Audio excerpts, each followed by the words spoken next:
नमस्ते। उम्मीद करते हैं आप सब अच्छे होंगे। चलिए हम 1 मिनट में क्विक रिवीजन कर लें क्या क्या हम पढ़ चुके हैं, सारा कुछ। तो हम सबसे पहले हमने टेंस पढ़े हैं, ध्यान से देखिए जरा। सबसे पहले हमने टेंस पढ़े हैं। टेंस मतलब जिसका क्या होता है ना, उसको फॉर चेंज मतलब कि जिसका परिवर्तन नहीं किया जा सकता।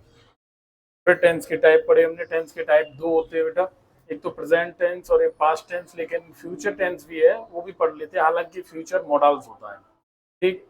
फिर हम प्रेजेंट टेंस में पढ़ेंगे present tense, present indefinite tense, present continuous tense, present perfect tense, present perfect continuous tense. Same as ऐसे पास्ट में फ्यूचर में होते हैं।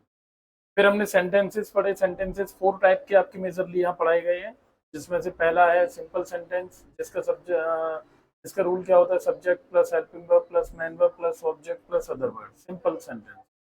नेगेटिव सेंटेंस कौन सा होता है, जिसमें नहीं शब्द आ रहा हो, मतलब नॉट आ जाएगा, subject helping verb not main verb object other word. Interrogative sentence क्या होता है, वाक्य के पहले क्या आ जाता है हिंदी में, और रूल में हेल्पिंग वर्ब पहले आएगा, फिर सब्जेक्ट आएगा, फिर main verb object other word वगैरह। क्वेश्चन मार्क भी है, ध्यान रखिए। डबल इंटरोगेटिव सेंटेंस की बात करें, जिसमें क्या होता है कि वाक्य के बीच में कोई ना कोई एक क्वेश्चन वर्ड आता है। क्वेश्चन वर्ड मतलब कब, कहाँ, कैसे, क्यों, कितना, ये सब। और रूल क्या होता है, question word plus helping verb plus subject plus main verb plus object plus other word and last में क्वेश्चन मार्क भी आता है। ठीक। फिर उसके बाद में मैंने आपको सब्जेक्ट्स पढ़ाए थे, जो 2 टाइप के होते हैं, जिनमें से पहला है सिंगुलर सब्जेक्ट, दूसरा है प्लूरल सब्जेक्ट। सिंगुलर सब्जेक्ट में आता है ही, सी, नेम, नेम किसी का भी हो सकता है। और प्लूरल सब्जेक्ट में आता है you, we, they, I, etcetera. Primary verbs आपको पढ़ाई, जो कि 3 टाइप्स की होती है, जिनमें से डू, वी और हैज होता है। डू का प्रेजेंट में यूज होता है डू डज, एंड पास्ट में डिड यूज होता है, और फ्यूचर में यूज नहीं होता है, इसीलिए फ्यूचर टेंस नहीं है, क्योंकि फ्यूचर में मॉडल्स यूज होता है। सेम एज बी का प्रेजेंट इंडेफिनिट में यूज होता है इज, एम, आर, और वहीं पास्ट इंडेफिनिट में यूज होता है वाज वर। सेकंड, फिर हम थर्ड बात करें आपकी, तो हैज होता है। हैज का उपयोग होता है कैसे, हैज का प्रेजेंट में हैज हो जाता है और पास्ट में हैड हो जाता है, फ्यूचर में नहीं होता है। फ्यूचर में विल और सॉल यूज हो रहा होता है, हम आगे पढ़ेंगे, देखेंगे। फिर उसके बाद में मैंने आपको क्वेश्चन वर्ड सिखाए थे। फिर मैंने पहला टेंस उठाया था, जिसका नाम है प्रेजेंट इंडेफिनिट टेंस। इसकी पहचान क्या है कि वाक्य के अंत में ताहे, तिये, ते आदि शब्द आते हैं। साथ ही साथ हेल्पिंग वर्ब बताई थी, जो कि सिंपल में कुछ नहीं लगती है, नेगेटिव इंटरोगेटिव डबल इंटरोगेटिव के साथ में डू डज लगेगी, जिसमें से डज में देखो एस आ रहा है तो सिंगुलर सब्जेक्ट के साथ में, और डू में एस नहीं आ रहा है तो वो प्लूरल सब्जेक्ट के साथ में लगेगा। फिर मैंने मैन वर्ब आपको सिखाई। मैन वर्ब भी इसी तरीके से लगेगी, सिंगुलर सब सिंपल सेंटेंस में आपकी वर्ब की सेकंड फॉर्म लगेगी, और सॉरी, सिंपल सेंटेंस में आपकी वर्ब की फिफ्थ फॉर्म लगेगी, या यूं कहें कि वर्ब की फर्स्ट फॉर्म प्लस एस या एस लगेगी। फिर सेकंड बात करें इसके negative interrogative double interrogative sentence की, तो इसमें बेटा वर्ब की फर्स्ट फॉर्म ही लगती है। ऐसे ही एस लगाने का नियम क्या होता है कि सब्जेक्ट, पहला नियम है कि सब्जेक्ट सिंगुलर होना चाहिए। अगर मान लो सब्जेक्ट सिंगुलर है, तो फिर हमें सेकेंडरी देखना है कि मैन वर्ब के लास्ट में double S, C H, S H, O या एक्स आता है कि नहीं आता। अगर ये सब आता है तो ई एस लगाएंगे, अगर नहीं आ रहा है ये, तो फिर हम एस लगा देंगे। लेकिन ध्यान रहे, सेकेंड रूल तभी लगेगा जब फर्स्ट रूल लग रहा हो। फिर इसके बाद में हमने एक प्रयोग करके देखा था, एग्जाम्पल लिया था, राजू किताब पढ़ता है का। फिर हमने बहुत सारे किए। फिर सेकंड हमने बात की प्रेजेंट कॉन्टिन्यूअस टेंस की, जिसकी पहचान क्या होती है, वाक्य के अंत में रहा है, रही है, रहे हैं आदि शब्द आते हैं। हेल्पिंग वर्ब बड़ा सिंपल सा इज, एम, आर होता है। इज में एस आ रहा है तो सिंगुलर के साथ में, एम, आई के साथ में, और आर प्लूरल के साथ में। मैन वर्ब की बात करें तो मैन वर्ब की फोर्थ फॉर्म यूज होती है, या यूं कहें कि वर्ब की फर्स्ट फॉर्म प्लस ऐसे आई एन जी यूज होती है। ठीक। एग्जाम्पल लेके देखा था हमने कि वे गीत गा रहे हैं, और 5 चीजें आपको जरूर लिखनी है, tense, sentence, rule, helping verb, main verb. अगर आपने ये 5 चीजें सही लिख दी किसी भी टेंस में, तो यूं समझो आपको टेंस बनाना आ गए। और अगर आपको टेंस बनाना आ गए, तो आपको यूं समझो कि भाई सब कुछ बनाना आ गया। देन आज हम बात करने वाले हैं प्रेजेंट, इसी के आगे अगले टेंस की, जिसका नाम है प्रेजेंट परफेक्ट टेंस की। तो कहीं ना जाएं, देखते रहिए सोर्स कोचिंग क्लासेस, बड़े ध्यान से देखते रहिए। तो थर्ड पार्ट की बात कर रहे हैं हम, जिसका नाम है present perfect tense. Present perfect tense, इसमें क्या होता है, इसकी बात करें, पहचान क्या है, प्रेजेंट परफेक्ट टेंस की पहचान क्या होती है, पहचान क्या है भाई, वाक्य के अंत में चुका है, चुकी है, चुके हैं, साथ ही साथ जैसे आया है, गई है, गए हैं आदि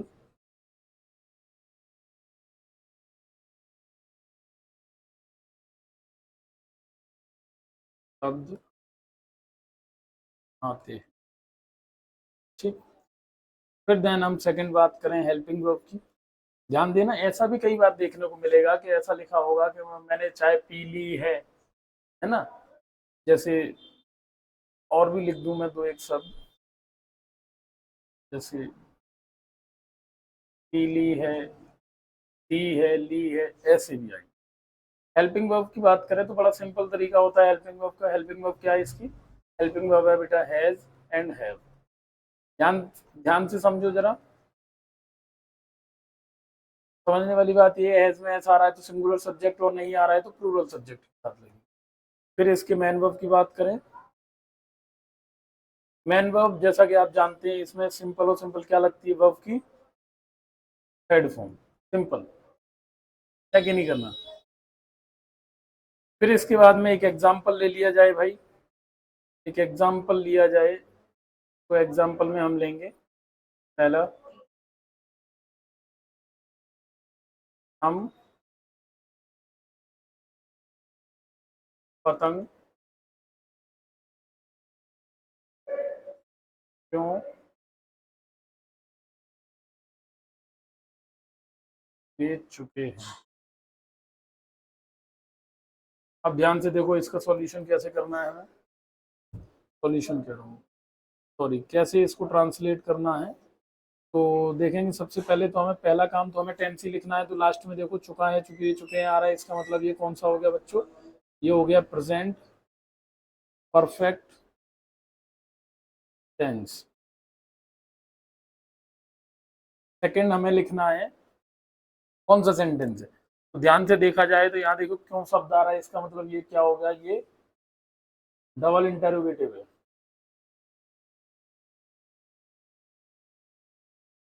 डबल इंटरोगेटिव सेंटेंस। ठीक, डबल इंटरोगेटिव सेंटेंस के बाद में अब हमें तीसरा नंबर है हमारा रूल लिखना है।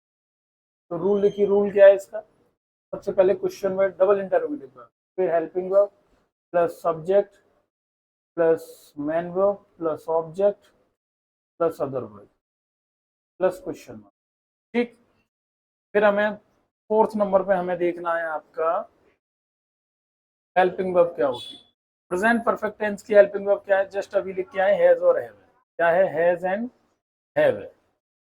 हैज लगता है सिंगुलर सब्जेक्ट, हैव लगता है प्लूरल सब्जेक्ट। फिफ्थ नंबर पे आपको लिखना है मैन वर्ब। मैन वर्ब का देखिए ध्यान से, मैन वर्ब क्या होती है, वर्ब की थर्ड फॉर्म होती है। Okay, got it, I hope आप सबको समझ आ रहा होगा। बस इसी को अब फिट कर देना है। फिट कैसे करना है, बड़े इजी तरीके से। देखो सबसे पहले क्वेश्चन वर्ड क्या है, क्वेश्चन वर्ड यहाँ क्यों, क्यों को क्या कहते हैं इंग्लिश में, वाई। ठीक, फिर हेल्पिंग वर्ब क्या लगेगी, सब्जेक्ट के अकॉर्डिंग, सब्जेक्ट हम प्लूरल होता है, वी जिसे इंग्लिश में कहते हैं, वी प्लूरल होता है, तो प्लूरल के साथ में क्या लगेगा, प्लूरल के साथ में बेटा हैव लगेगा, तो हम यहाँ हैव लगा देंगे। लगाइए, वाई हैव, एंड फिर सब्जेक्ट आएगा। सब्जेक्ट क्या है आपका, हाँ बताइए जरा बच्चों, सब्जेक्ट आपका हम है, तो हमको इंग्लिश में वी कहते हैं। फिर मैन वर्ब है, मैन वर्ब क्या है, बेचने की, बेचने की क्या होती है, सेल, सेल का थर्ड फॉर्म क्या होता है, सोल्ड। फिर ऑब्जेक्ट क्या है, क्या बेचा जा रहा है, तो काइट, के आई टी, काइट, और आ लगा देंगे क्योंकि काइट एक सिंगुलर है। पतंगे लिखा होता तो काइट्स आ जाता। ओके, तो ए नहीं लगा रहे हो, ठीक है, ये हम जब आर्टिकल आपको पढ़ाएंगे तब हम बता देंगे। कुछ इस तरीके से हमें करना है, ध्यान रहे 5 चीजें हमें लिखनी है, वो कि सही होनी चाहिए। नंबर 1 टेंस, नंबर 2 सेंटेंस, मतलब टेंस कौन सा है, फिर वो सेंटेंस कौन सा है, फिर जो सेंटेंस है उसका रूल क्या है, फिर फोर्थ नंबर पे आपको लिखना है हेल्पिंग वर्ब, मतलब इस टेंस में, इस सेंटेंस में कौन सी हेल्पिंग वर्ब यूज होती है, फिर आपको मेन वर्ब लिखना है। अगर ये 5 चीजें आपने लिख ली हैं तो फिर रूल के अकॉर्डिंग नीचे लिखते जाइए चीजें, ठीक है। कोई परेशानी नहीं आने वाली। यकीन मानो अगर आप क्लास 1 से ये सारी क्लासेस देखते रहेंगे तो आपको टेंस कंफर्म आ जाएंगे। मैंने ये प्रयोग करके देखा है, सेकंड थर्ड वाले बच्चों को ये सब याद हो जाते हैं, सेकंड थर्ड वाले। लेकिन क्या है, एक दिन में नहीं होंगे, आपको कंटिन्यूअसली क्लासेस लेनी पड़ेंगी, लगातार क्लासेस देखनी पड़ेंगी, मेहनत तो करनी पड़ेगी, बिना मेहनत के कुछ नहीं होता है। बड़ा प्यारा सा दोहा है कि करत करत अभ्यास की जड़मत होत सुजान, रसरी आवत जात है सिल पर पड़त निशान। अर्थात मतलब ये है इस बात का कि बार बार प्रयास करने से, बार बार इसे नोट कर लें आप, बार बार प्रयास करने से हमें सफलता अवश्य रूप से मिलती है, कंफर्म मिलेगी। एग्जाम्पल दिया है कि आप लोगों ने शायद ना देखा हो, मैंने देखा है अपने गांव देहात में कि कुएं होते थे, उन पे पत्थरों पे से रस्सियां खींची जाती थी, और जब रस्सियां खींची जाती थी तो जो कि पत्थर कितना कठोर होता है, उस पत्थर पे भी उस रस्सी के खींचने के निशान बन जाते थे। तो कहने का मतलब ये है कि जब पत्थर पे निशान बन सकते हैं बार बार कोई काम करने से, तो हम तो मनुष्य हैं, हम तो बिल्कुल सीख सकते हैं, बिल्कुल, कितने ही मूर्ख क्यों ना हो। हालांकि कोई मूर्ख नहीं होता है, लेकिन फिर भी मैं कह दे रहा हूँ, बस आपको करना क्या है, डेली टाइम टू टाइम ये क्लासेस लेते रहना है, ठीक। आप सबने नोट कर लिया होगा, तो फिर हम आगे बढ़ते हैं। फिर इसके और बहुत सारे एग्जाम्पल लगाएं, आपको दें,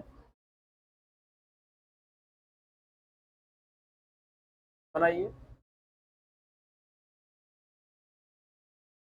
राहुल ने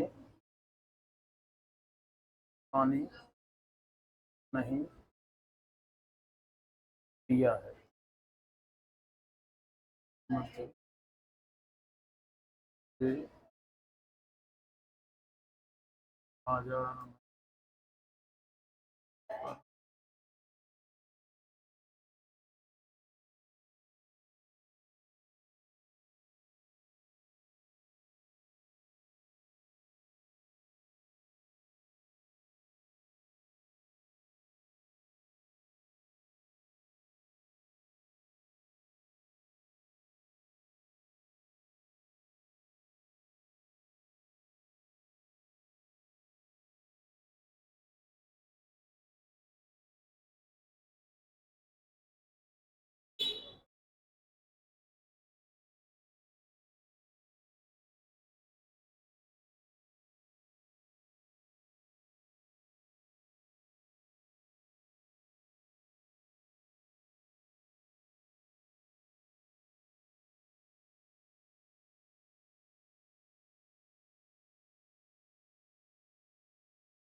चलिए फटाफट बनाइए, आपके पास में 5 मिनट है।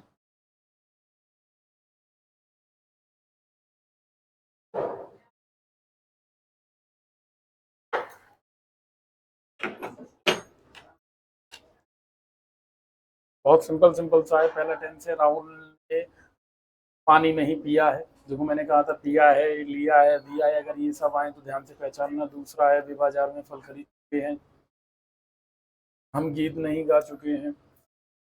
फिर 5th नंबर पे आपने मुझसे एक पेन लिया है, क्या वह बगीचे से फूल तोड़ चुकी है, ये सब। चलिए फटाफट से बनाइए बेटा, बिना किसी देरी के।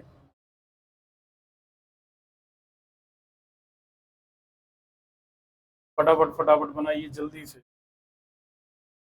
अच्छे से पांचों चीजें लिखते हुए बनाओगे तो गलती नहीं होगी, कहीं भी गड़बड़ी नहीं आएगी। लेकिन अगर पांचों चीजें नहीं लिखोगे तो गड़बड़ी हो जाएगी। ओके, तो हमें पांचों चीजें लिखनी है, ध्यान रहे, ठीक है ना।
उम्मीद करते हैं आप सबने बना लिए होंगे बेटा।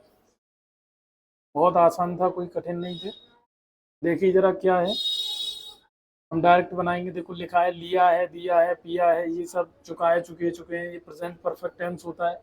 नहीं शब्द आ रहा है, इसका मतलब नेगेटिव है, तो सबसे पहले सब्जेक्ट आएगा राहुल।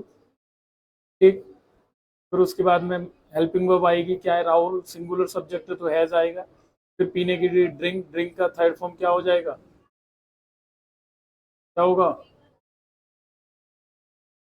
अरे बच्चों, ड्रैंक होता है थर्ड फॉर्म और ड्रंक होता है, सॉरी ड्रैंक होता है सेकंड फॉर्म और ड्रंक होता है third form. Rahul has drunk, लेकिन नॉट आएगा, है ना। Rahul has not drunk water. Okay, second देखो, चुका है, चुके हैं, साफ समझ में आ रहा है, प्रेजेंट परफेक्ट है। बीच में कुछ वैसा क्वेश्चन वर्ड नहीं है, ना पहले है ना बीच में नहीं है, मतलब सिंपल सेंटेंस है, तो सब्जेक्ट आएगा दे। फिर हेल्पिंग वर्ब दे प्लूरल है तो हैव आएगा। खरीदना मतलब बाय, बाय का थर्ड फॉर्म क्या आएगा, BOUGHT बॉट। ठीक, फिर उसके बाद में फ्रूट्स, फ्रूट्स कहाँ से, इन मार्केट। ओके, ये देखिए फिर अगला क्या लिख रखा है, चुका है, चुके हैं, प्रेजेंट परफेक्ट है। नई शब्द आ गया मतलब नेगेटिव है, तो सबसे पहले सब्जेक्ट आएगा वी, फिर हेल्पिंग वर्ब आएगी हैव, क्योंकि वी प्लूरल सब्जेक्ट है तो हैव आ जाएगा। फिर नॉट आएगा, फिर मैन वर्ब गाने के लिए सिंग का सेकंड फॉर्म सेंग होता है, थर्ड फॉर्म संग होता है, संग आ सॉन्ग। ठीक बच्चों, देन फिर अगला है लिया है, दिया है, किया है, पी है, दी है, ली है, चुका है, चुके हैं, ये सब प्रेजेंट परफेक्ट टेंस की पहचान होते हैं। साथ ही साथ इसमें सिंपल सेंटेंस है तो क्या लिखें, सबसे पहले सब्जेक्ट आएगा, सब्जेक्ट क्या है इसमें, यू। ठीक, यू प्लूरल है तो क्या आएगा, हैव, हेल्पिंग वर्ब, फिर मैन वर्ब लेने के लिए टेक का टेकन हो जाएगा। ठीक, क्या लिया है इन्होंने, आप पेन, कहाँ से, मुझसे, तुम्ही। फिर अगला देखिए ध्यान से क्या है, अगला सेंटेंस लिख रखा है चुका है, चुके हैं, मतलब प्रेजेंट परफेक्ट है। क्या शब्द आ रहा है पहले, इसका मतलब डबल सॉरी इंटरोगेटिव है, तो सबसे पहले हेल्पिंग वर्ब आएगी, वह सिंगुलर सब्जेक्ट होती है, क्योंकि यह मतलब सी सिंगुलर सब्जेक्ट है, तो सबसे पहले हेल्पिंग वर्ब हैज आएगा। फिर सब्जेक्ट आएगा, सब्जेक्ट क्या है बच्चों, सी, हैज सी। तोड़ने के लिए प्लग होता है, प्लग का थर्ड फॉर्म प्लग्ड हो जाएगा, फ्लावर्स फ्रॉम गार्डन। ठीक, एंड क्वेश्चन मार्क। ये आपके कुछ इस तरीके से प्रेजेंट परफेक्ट टेंस बनता है।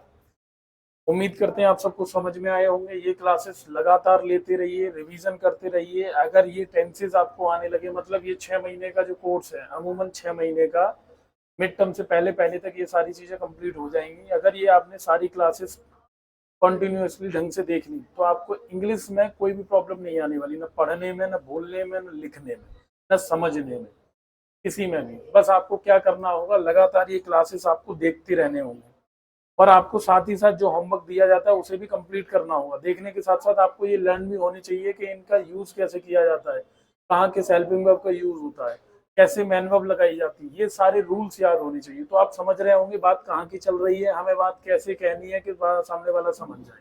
ठीक है, कुछ इस तरीके से। लेकिन इसके लिए मैं फिर कह रहा हूँ, आपको ये सारी की सारी चीजें लर्न करनी पड़ेंगी, याद करनी पड़ेंगी, अपने इस दिमाग में इन सब चीज़ों को बिठाना पड़ेगा बड़े अच्छे तरीके से, जिससे कि समझ में आए आपको। ठीक है ना, अगर ये नहीं बिठाओगे, ये नहीं समझोगे, तो बिल्कुल खराब है काम। इसलिए पढ़ते रहिए, बहुत सारा पढ़िए, अच्छे से पढ़िए, जहाँ भी प्रॉब्लम आए वहाँ बोलिए, कमेंट करिए, हमें यहाँ क्लासरूम में आकर के बताइए। चलिए फिर आज की क्लास हम यहीं खत्म करते हैं। नमस्ते।